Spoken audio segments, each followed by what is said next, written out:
ओम शांति। आज 29 सेप्टेम्बर 2024 अव्यक्त बापदादार मधुर महावाक्य। Revise date 3-2-2002। मुरलीर सार लक्ष्य और लक्षण समान बानाओ, सर्वभाण्डारे सम्पन्न हओ। आज सर्वभाण्डारेर मालिक भाण्डारेर सम्पन्नता निजेर बाच्चादेर देखछेन। प्रत्येक बाच्चा सर्वभाण्डारे सम्पन्न। जे सम्पन्न हय तार लक्षण सदा प्राप्ति स्वरूप तृप्त आत्मा रूपे प्रतीयमान हबे, नजरे आसबे। तारा सदा खुशी केनना परिपूर्ण तारा। सुतरां प्रत्येके निजेके जिज्ञासा करो, आमार काछे कत भाण्डार जमा आछे। এই অবিনাশী ভান্ডার এখনো প্রাপ্ত হয়েছে আর ভবিষ্যতেও অনেক জন্ম সাথে থাকবে। এই ভান্ডার শেষ হওয়ার নয়। সবচেয়ে প্রথম ভান্ডার হলো জ্ঞানের ভান্ডার। যে জ্ঞানের ভান্ডারে এই সময়ও তোমরা সবাই মুক্তি আর জীবন মুক্তির অনুভব করছো। জীবনে থেকে, পুরনো দুনিয়ায় থেকে, তমগুণী বায়ুমণ্ডলে থেকে জ্ঞানের ভান্ডারের আধারে এই সব বায়ুমণ্ডল ভাইব্রেশন থেকে বিচ্ছিন্ন ও মুক্ত হও। কমল পুষ্প সমান স্বতন্ত্র ও মুক্ত আত্মারা দুঃখ থেকে, চিন্তা থেকে, অশান্তি থেকে মুক্ত হও। জীবনে থেকে খারাপের বন্ধন থেকে মুক্ত হও। ব্যর্থ সংকল্পের তুফান থেকে মুক্ত হও। মুক্ত তোমরা সবাই হাত নাড়ছে। সুতরাং মুক্তি আর জীবন মুক্তি এই জ্ঞানের ভান্ডারের ফল, এটা প্রাপ্তি। হয়তো ব্যর্থ সংকল্প আসার চেষ্টা করে, নেগেটিভও আসে, কিন্তু জ্ঞান অর্থাৎ বোধ আছে যে ব্যর্থ সংকল্প বা নেগেটিভের কাজ হলো আসা, এবং তোমরা সব জ্ঞানিত আত্মার কাজ হলো এর থেকে মুক্ত, স্বতন্ত্র এবং বাবার প্রিয় থাকা। সুতরাং চেক করো, জ্ঞানের ভান্ডার প্রাপ্ত হয়েছে, পরিপূর্ণ হয়েছে, সম্পন্ন হয়েছে নাকি কম আছে। যদি কম থাকে তবে তা জমা করো, খালি থেকো না। যোগের ভান্ডার, যার দ্বারা এইভাবেই সর্বশক্তির প্রাপ্তি হয়, তো নিজেকে দেখো যোগের ভান্ডার দ্বারা সর্বশক্তি জমা হয়েছে। একটা শক্তিও যদি কম হয় তবে প্রয়োজনের সময় তোমাকে প্রতারণা করবে। তোমাদের সকলের টাইটেল মাস্টার সর্বশক্তিমান, শক্তিমান নয়, সর্বশক্তিমান। তো সর্বশক্তির ভান্ডার যোগবল দ্বারা জমা হয়েছে। পরিপূর্ণ প্রাপ্তি স্বরূপ তোমরা, নাকি খামতি আছে? কেন? এখন তোমাদের খামতি পরিপূর্ণ করে নিতে পারো। এখনো তোমাদের চান্স আছে। পরে নিজেকে সম্পন্ন করার সময় সমাপ্ত হয়ে যাবে, তো খামতি থেকেই যাবে। চেক করো, প্রতিটা শক্তি তোমাদের সামনে নিয়ে এসো আর সারা দিনের দিন চর্চায় চেক করো। যদি পার্সেন্টেজও কম থাকে তবে ফুল পাস বলা হবে না। কেননা বাচ্চারা, তোমাদের যে কোনো কাউকে যখন জিজ্ঞাসা করা হয় তোমাদের সবার লক্ষ্য কি, ফুল পাস হওয়া নাকি হাফ পাস, তখন তোমরা সবাই বলে থাকো আমি তো সূর্যবংশী হব, চন্দ্রবংশী হব না। চন্দ্রবংশী হবে তোমরা? বাপদাদা খুব ভালো রাজ সিংহাসন দেবেন, হবে চন্দ্রবংশী। ইন্ডিয়ার যারা সূর্যবংশী হবে, ফরেনের যারা চন্দ্রবংশী হবে, হবে না? সূর্যবংশী হবে? অবশ্যই সেটা তোমাদের হতে হবে। এটা তো বাপ দাদা চিটচেট করছেন। যখন দৃঢ় নিশ্চয় আছে সূর্যবংশী হতেই হবে এবং বাবার কাছে আর নিজের কাছে প্রতিজ্ঞা করেছ, তো এখন থেকে কোনো শক্তির পার্সেন্টেজ যেন কম না হয়। যদি বলবে সার্কামটেন্স অনুসারে, সমূহ সমস্যা অনুসারে, পার্সেন্টেজ কম থেকে গেছে তো 14 কলা হয়ে যাবে।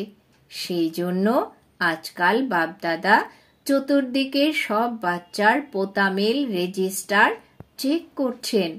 বাপদাদার কাছেও প্রত্যেকের রেজিস্টার আছে, কেননা সময় অনুসারে আগেই বাপদাদা বাচ্চাদের শোনাচ্ছেন যে সময়ের গতি অনুসারে এখন কবে বলো না, এই ক্ষণে। কখনো হয়ে যাবে, পরে করে নেব, এ তো হতেই হবে, এটা ভেবো না, এরকম নয়, এটা তো হবেই, বরং এখনই এটা তোমাদের করতেই হবে। সময়ের গতি তীব্র হচ্ছে, সেই জন্য তোমরা যে লক্ষ্য রেখেছ বাবা সমান হওয়ার, ফুল পাস হওয়ার, 16 কলা সম্পন্ন হওয়ার, তো বাপ দাদাও এটাই চান যে লক্ষ্য আর লক্ষণ সমান হোক। যখন লক্ষ্য আর লক্ষণ সমান হবে তখনই সহজে বাবা সমান হয়ে যাবে। সুতরাং চেক করো, হয়ে যাবে, আমি হয়েই যাব, এটা অসতর্কতা। যা করতে হবে, যা হতে হবে, যে লক্ষ্য রয়েছে তা এখন থেকেই করতে হবে, হতে হবে। কখনো শব্দ প্রয়োগ করো না, এক্ষুনি। তো জ্ঞানের ভাণ্ডার, যোগের ভাণ্ডার, আরও ধারণার ভাণ্ডার আছে, যার দ্বারা গুণের ভাণ্ডার জমা হয়ে যায়। গুণের মধ্যেও যেমন সর্বশক্তি আছে, সেরকমই সর্বগুণ রয়েছে। শুধু গুণ নয়, সর্বগুণ রয়েছে। তো সর্বগুণ আছে তোমাদের, নাকি ভাবছো 2-1টা গুণ কম আছে তো কি হয়েছে, তাতে সবকিছু ঠিক চলবে? চলবে না। সুতরাং তোমাদের সর্বগুণের ভাণ্ডার জমা হয়েছে। কোন গুণের অভাব আছে তা চেক করে পরিপূর্ণ হও। চতুর্থ বিষয় হলো সেবা। সেবার দ্বারা সবার অনুভব আছে। যখনই মনসা সেবা কিংবা বাণীর দ্বারা বা কর্মের দ্বারা তোমরা সেবা করো, তখন তার প্রাপ্তি হিসেবে আত্মিক খুশি মেলে। তো চেক করো সেবার দ্বারা খুশির অনুভূতি কতটা করেছ। যদি সেবা করেছ আর খুশি হয়নি, তবে সেই সেবা যথার্থ সেবা নয়। সেবাতে কোনো না কোনো খামতি আছে, সেই জন্য খুশির প্রাপ্তি হয় না। সেবার অর্থ হলো আত্মা নিজেকে প্রফুল্ল, সম্পূর্ণরূপে বিকশিত আধ্যাত্ম গোলাপ খুশির দোলায় দৌতুল্যমান অনুভব করবে। সুতরাং চেক করো, সারাদিন সেবা করেছ, কিন্তু সারাদিনের সেবার তুলনায় এত খুশি হয়েছে, নাকি ভাবনা চিন্তায় চলতে থেকেছে, এটা নয় এটা, এটা নয় ওটা। আর তোমাদের খুশির প্রভাব এক সেবা স্থানে, দ্বিতীয় সেবা সাথীদের ওপরে, তৃতীয় যে আত্মাদের তোমরা সেবা করছো সেই আত্মাদের ওপরে যেন পড়ে, বায়ুমণ্ডলও যেন খুশি হয়ে যায়। এই খুশি হলো সেবার ভাণ্ডার। আরেকটা বিষয়, যার সাবজেক্ট তো এসেই গেছে, আর আছে সম্বন্ধ সম্পর্ক, সেটাও অত্যাবশ্যক। কেন? কিছু কিছু বাচ্চা মনে করে বাপ দাদার সাথে সম্বন্ধ তো আছেই, পরিবারের সাথে সম্বন্ধ থাকলো কি থাকলো না সেটা এমন কি ব্যাপার, বীজের সাথে তো সম্বন্ধ আছেই, কিন্তু তোমাদের বিশ্ব রাজত্ব করতে হবে তো না, সুতরাং রাজ্যে তো সম্বন্ধে আসতেই হবে, সেই জন্য সম্বন্ধে সম্পর্কে আসতেই হবে। কিন্তু সম্বন্ধ সম্পর্কে তোমাদের যথার্থ ভাণ্ডার প্রাপ্তি হয় আশীর্বাদ। সম্বন্ধ সম্পর্ক ব্যতীত তোমাদের কাছে আশীর্বাদের ভাণ্ডার জমা হবে না। মা বাবার আশীর্বাদ তো আছে, কিন্তু সম্বন্ধ সম্পর্কে থেকেও আশীর্বাদ নিতে হবে। যদি আশীর্বাদ প্রাপ্ত না হয়, সর্বভাণ্ডারে সম্পন্ন আত্মাদের বাপ দাদার স্মরণের স্নেহ সুমন আর নমস্কারের ফিলিংস না আসে, তবে বুঝবে সম্বন্ধ সম্পর্কে কোনো খামতি আছে। যথার্থ রীতিতে যদি সম্বন্ধ সম্পর্ক থাকে তবে আশীর্বাদের অনুভূতি হওয়া উচিত। আর আশীর্বাদের অনুভূতি কি হবে? তোমরা অনুভাবিত না। যদি সেবা থেকে আশীর্বাদ প্রাপ্ত হয় তবে আশীর্বাদ পাওয়ার অনুভব এটাই হবে যে অন্যদের সাথে সম্বন্ধে এসে যে কোনো কার্য করতে করতে নিজেও ডবল লাইট হবে, বোঝা অনুভব করবে না। এবং যাদের সেবা করেছ, তোমাদের সম্বন্ধ সম্পর্কে এসেছে, তারাও ডবল লাইট ফিল করবে। তারা অনুভব করবে যে এই সম্বন্ধে তারা সদা হালকা অর্থাৎ ইজি, ভারী বোধ করবে না। তোমাদের সাথে সম্বন্ধে আসুক কি না আসুক, কিন্তু আশীর্বাদ প্রাপ্তির কারণে উভয় তরফ নিয়ম অনুসারে ইজি হবে। তবে এতটাও ইজিও নয় যে, যেমন প্রবাদ আছে যে বেশি মিষ্টিতে অনেক পিঁপড়ে আসে, সুতরাং এত ইজিও নয়। কিন্তু তোমরা ডবল লাইট থাকবে। তো বাপদাদা বলেন, নিজের ভান্ডার চেক করো। তোমাদের সময় দেওয়া হচ্ছে, এখনো সমাপ্তির বোর্ড লাগানো হয়নি, অতএব চেক করো আর এগিয়ে চলো। বাচ্চাদের প্রতি বাপদাদার ভালোবাসা আছে তো না? তাই তো বাপদাদা মনে করেন কোনো বাচ্চা যেন পিছনে থেকে না যায়, প্রত্যেক বাচ্চা যেন সামনে আরো সামনে এগিয়ে যায়। চলতে চলতে দেহ অভিমান চলে আসে। সমান এবং দেহ অভিমানের কারণ হলো সমানে পরিপূর্ণতার অভাব হয়ে যায়। তো দেহ অভিমান শেষ করার খুব সহজ সাধন রয়েছে। দেহ অভিমান আসার একটাই অক্ষর, একটাই শব্দ, সেটা জানো তোমরা? দেহ অভিমানের সেই একটি শব্দ কি? আচ্ছা, তো কতবার তোমরা আমি বলো? সবাই বলল मैं অর্থাৎ আমি। বাবা বলছেন, আচ্ছা, তো কতবার তোমরা আমি বলো? সারাদিনে কতবার আমি বলো? কখনো নোট করেছ? আচ্ছা, একদিন নোট করো। বারবার আমি শব্দ তো আসি, কিন্তু আমি কে? প্রথম পাঠ হলো আমি কে। তোমরা দেহ অভিমানে আমি বলো, কিন্তু বাস্তবে আমি কে? আত্মা নাকি দেহ? আত্মা দেহ ধারণ করেছে নাকি দেহ আত্মাকে ধারণ করেছে? কি হয়েছে? আত্মা দেহ ধারণ করেছে। ঠিক আছে তো না? আত্মা দেহ ধারণ করেছে, তাহলে আমি কে? আত্মা তো না। সুতরাং সহজ সাধন হলো, যখনই আমি শব্দ বলবে তখন স্মরণ করো আমি কোন আত্মা। আত্মা নিরাকার, দেহ সাকার। নিরাকার আত্মা সাকার দেহ ধারণ করেছে। তো যতবারই আমি আমি শব্দ বলো, তত সময় এটা স্মরণ করো যে আমি নিরাকার আত্মা সাকারে প্রবেশ করেছি। যখন নিরাকার স্থিতি স্মরণ হবে, তখন নিরহংকারী আপনা থেকেই হয়ে যাবে। দেহবোধ শেষ হয়ে যাবে। এই প্রথম পাঠ আমি কে, এটা স্মৃতিতে রেখে আমি কোন আত্মা স্মরণে আসতে নিরাকারী স্থিতি পাকা হয়ে যাবে। যেখানে নিরাকারী স্থিতি হবে, সেখানে নিরহংকারী নির্বিকারী স্থিতি হয়েই যাবে। তো কাল থেকে নোট করবে, যখন আমি শব্দ বলো তখন কি স্মরণে আসে।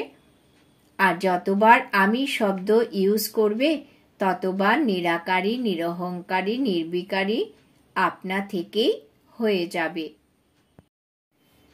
আচ্ছা, আজ ইউথ গ্রুপ এসেছে। ইউথ অনেক। বাপদাদা ইউথ গ্রুপকে বরদান দেন, সদা খুশিতে পরিপূর্ণ থাকো, একটা ভান্ডারও বরবাদ করো না, প্রসন্ন থাকো, প্রসন্ন করো। লৌকিক গুরুরা আশীর্বাদ দেয় আয়ুষ্মান ভব। আর বাপদাদা বলেন শরীরের আয়ু তো যত আছে ততটাই থাকবে।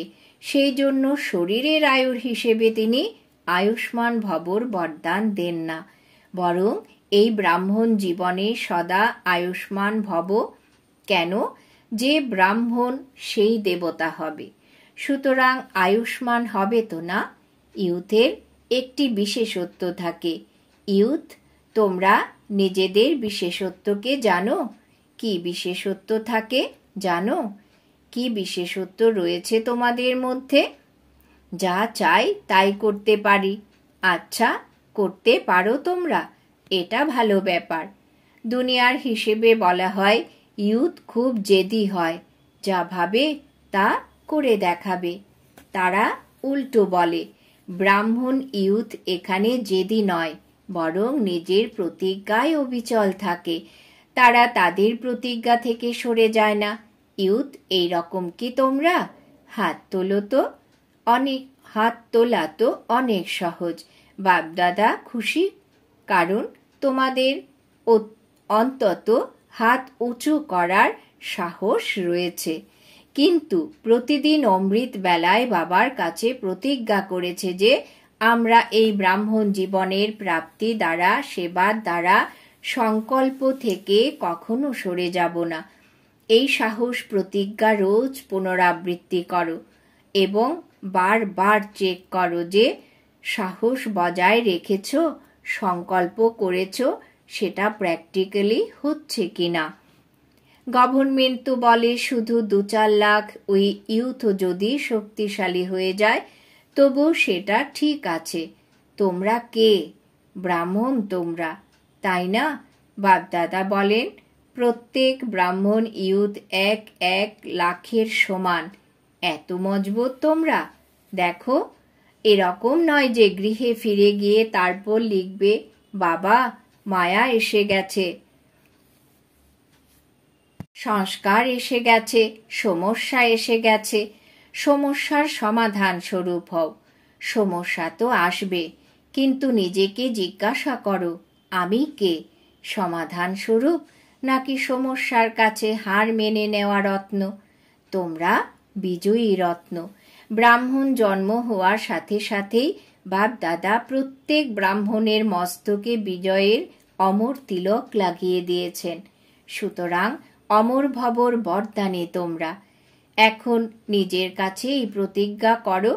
যদি এখানে তোমাদের প্রতিজ্ঞা করতে বলা হয় তো তোমরা সবাই করে নেবে, কিন্তু নিজের মনে নিজের কাছে প্রতিজ্ঞা করো আমি কখনো সংস্কারের বশ হব না। যা বাবার সংস্কার তা আমি ব্রাহ্মণ আত্মার সংস্কার। যা দাপর কলিযুগের সংস্কার তা আমার সংস্কার নয়, কারণ সেগুলো বাবার সংস্কার নয়। ওই তমগুণী সংস্কার ব্রাহ্মণের সংস্কার না তো। তাহলে তোমরা কে? ব্রাহ্মণ, তাই না? বাপ দাদারও ইউথ গ্রুপের জন্য গর্ব হয়। দেখো, দাদিদেরও ইউথের জন্য গর্ব হয়। ইউথদের প্রতি দাদির ভালোবাসা আছে তো না? এক্সট্রা ভালোবাসা আছে। কুমার হলো সুকুমার, কুমার নয় সুকুমার। এক এক কুমার বিশ্বের কুমারদের পরিবর্তন করে দেখাতে সক্ষম। আচ্ছা, কুমারদের কাজ দেওয়া যায়? সাহস আছে তোমাদের? করতে হবে। কুমারীরা করবে তো। বাপ দাদা তোমাদের কাজ দিচ্ছেন, মনোযোগের সঙ্গে শোনো। সুতরাং পরবর্তী যে সিজন হবে সেই পরবর্তী সিজনে কুমারদের জন্য আমরা এরকমই স্পেশাল প্রোগ্রাম রাখব। কিন্তু একটা কিন্তুও আছে, বাবা বেশি কাজ দেন না। এক এক কুমার প্রত্যেক 10 কুমারের ছোট ছোট হাতের বালা তৈরি করে এনো। বালা হাতে পরে, তাই না? ব্রহ্মা বাবাকে তোমরা সদা সর্বদা ফুলের বালা পরিয়ে থাকো, তো এক এক কুমার অপরিপক্ক নিয়ে এসো না, পরিপক্ক এনো। মধুবনে তো আসবে, তারপর গৃহে ফিরে বদলে যাবে না। এমন পরিপক্ক বানিয়ে আনবে যে বাপদাদা দেখে বলেন বাহ কুমার বাহ, এভাবে তৈরি। বাবা বলেছেন এভাবে করতে তৈরি আছো তোমরা? করবে এটা? একটু ভাবো। এভাবে হাত তুলো না, করতে হবে, তাদেরকে বানাতে হবে। ডবল ফরেনার্সও করবে। বাবা জিজ্ঞাসা করেছেন, ডবল ফরেনার্সও করবে? ডবল ফরেনার্স কুমার হাত ওঠাও তো তোমরা 10 আনবে। আনবে না? ফরেনার্সও আনবে, যারা ইন্ডিয়ার তারাও আনবে। তখন যে ফার্স্ট ক্লাস কোয়ালিটি নিয়ে আসবে তাকে পুরস্কার দেওয়া হবে, খুব ভালো উপহার দেওয়া হবে, নিকৃষ্ট দেওয়া হবে না। কুমারদের প্রতি ভালোবাসা আছে তো না? গভর্নমেন্ট যদি পজিটিভ কর্ম করে এমন সর্বোচ্চ সংখ্যক কুমার পেয়ে যায় তাহলে গভর্নমেন্ট কত খুশি হবে। যদি তোমরা প্রত্যেকে 10 কুমার আনো তবে পুরো হলো কুমারে, পুরো হল কুমারে ভরে যাবে। আর তখন আমরা গভর্নমেন্টকে ডাকতে পারবো, দেখো এরা কুমার, যতই হোক তাদেরকে তোমাদের আনতে হবে, বানাতে হবে। যদি তোমাদের স্থিতি, লক্ষ্য এবং লক্ষণ সমান রাখো তবে সেবায় সফলতা হবে কি হবে না এই সংকল্প উঠতে পারে না। সংকল্প হয়েই আছে, শুধু তোমাদের নিমিত্ত হতে হবে। এই প্রতিজ্ঞা সদা রিভাইজ করতে থাকো। চমৎকার তো করতেই হবে।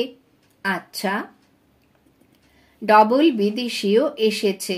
বাপদাদা বলেন যে ডবল বিদেশিরা বাপদাদার একটা টাইটেল প্র্যাকটিক্যালি প্রত্যক্ষ করেছে।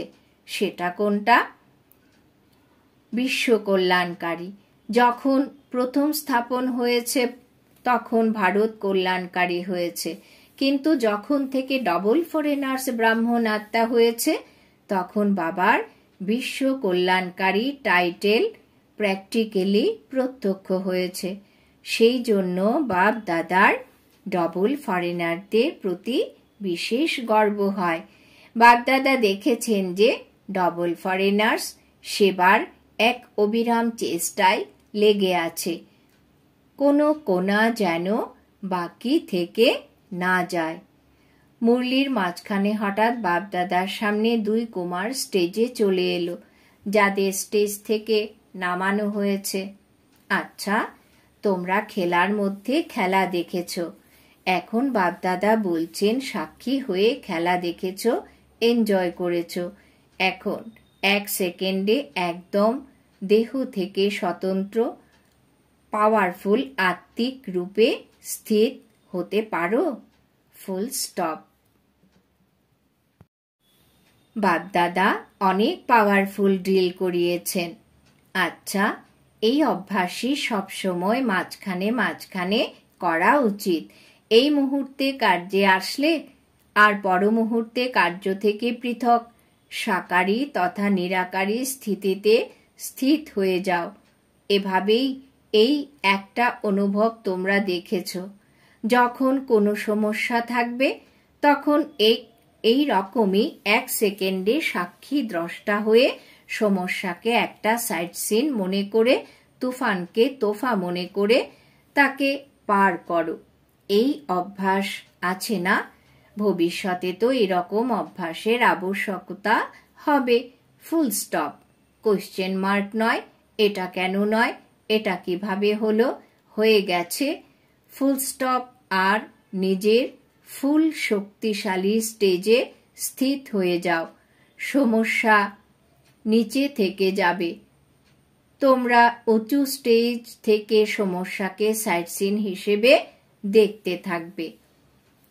আচ্ছা, চতুর্দিকের সর্বভাণ্ডারে সম্পন্ন আত্মাদের সদা সব সময় প্রাপ্তিতে ভরপুর, সাহসে আনন্দিত আত্মাদের সদা বাবার কাছে করা প্রতিজ্ঞা জীবনে প্রত্যক্ষ করায় এমন জ্ঞানিত আত্মাদের, যোগিত আত্মা বাচ্চাদের যারা সদা লক্ষ্য আর লক্ষণকে সমান করে, এমন বাবা সমান আত্মাদের সদা সর্বসময় সর্বভাণ্ডারে স্টক করে এবং স্টপ লাগানো তীব্র পুরুষার্থী শ্রেষ্ঠ আত্মাদের বাপদাদার স্মরণের স্নেহ সুমন আর নমস্কার। আমরা আমাদের মাতা পিতা বাপ দাদাকেও জানাই স্মরণের স্নেহ সুমন নমস্কার। বরদান। বাবা আজ বরদান দিয়েছেন, সমস্ত পরিস্থিতিকে শিক্ষক মনে করে তার থেকে পাঠ পড়ে অনুভাবী মূর্ত হও। সমস্ত পরিস্থিতিকে শিক্ষক মনে করে তার পাঠ পড়ে অনুভবী মূর্ত ভব। ব্যাখ্যা: কোনো পরিস্থিতিতে ঘাবড়ে যাওয়ার পরিবর্তে অল্প সময়ের জন্য তাকে শিক্ষক মনে করো। পরিস্থিতি তোমাকে বিশেষ দুটো শক্তির অনুভাবী বানায়। এক হলো সহন শক্তি, আরেক হলো মোকাবিলা করার শক্তি। এই দুটো পাঠ পড়ে নাও, তবে অনুভাবী হয়ে যাবে। যখন তোমরা বলেই থাকো যে আমি তো ট্রাস্টি, আমার কিছু নেই, তখন আবার পরিস্থিতিতে ঘাবড়ে যাও কেন? ট্রাস্টি মানে সবকিছু বাবাকে স্থানান্তরিত করে দিয়েছ, সেই জন্য যা হবে ভালোই হবে, এই স্মৃতিতে নিশ্চিন্ত সমর্থ স্বরূপে থাকো। স্লোগান: যার মেজাজ অর্থাৎ স্বভাব মিষ্টি হয়, সে ভুল করেও কখনো অন্যকে দুঃখ দিতে পারে না। যার মেজাজ মিষ্টি হয়, সে ভুল করেও অন্য কাউকে দুঃখ দিতে পারে না। আজকে সমান আমি অনুভাবী মূর্ত আত্মা। ওম শান্তি।